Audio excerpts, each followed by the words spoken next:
এই ভিডিওটা দেখার পরে আপনার হাজার হাজার টাকা বেঁচে যেতে পারে। আসসালামু আলাইকুম, কেমন আছেন আপনারা? দেখতে পাচ্ছেন আমি এখানে 2 কেজি মরিচ নিছি, কারণ মরিচ আনছে অনেক দিন হয়েছে, নষ্ট হয়ে যেতেছে। এখন আমি চিন্তা করলাম যে না, কিছু একটা করে আপনাদেরকে শেয়ার করি, আর আপনারা একটু উপকৃত হন আর আমার একটু উপকার হোক। তার জন্য আমি ভালোভাবে মরিচের বটুগুলো ছাড়িয়ে নিব। প্রত্যেকটা মরিচের বটুগুলো ছাড়িয়ে নেবেন।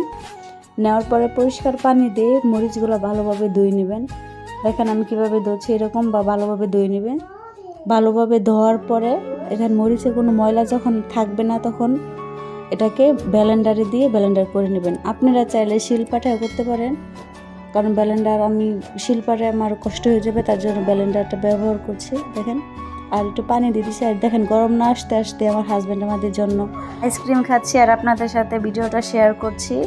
জানি না আপনারা কতটা উপকৃত হবেন, তবে আশা রাখছি। আর এখানে দেখেন আমি ভালোভাবে ব্লেন্ডার করে নিয়েছি সবগুলো মরিচ।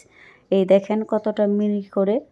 আর আমি একটা ছাঁকনি নিয়েছি, কারণ এই ব্লেন্ডার করার সময় অল্প একটু পানি দিয়েছিলাম, সেই পানিটা যেন পড়ে যায়, তার জন্য একটা ছাঁকনি নিয়েছি।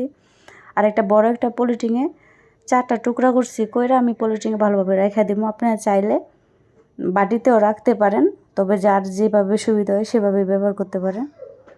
আর আপনারা এটা রোজার মধ্যে বা যখন আপনারা কাজে চাপ বেশি থাকবে, মরিচ ফলতে সমস্যা হচ্ছে বা হাত কেটে গেল, আমাদের মহিলাদের অনেক সময় অনেক রকম সমস্যা হয়, তার জন্য।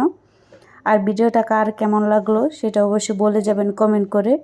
আর কি কতটুকু উপকৃত হলেন, আর আপনারা হাজবেন্ডে হাজার হাজার টাকা বেঁচে যেতে পারে, এরকম বা টেকনিক খাটিয়ে মাঝে মাঝে কিছু একটা করবেন। তবে আল্লাহ হাফেজ।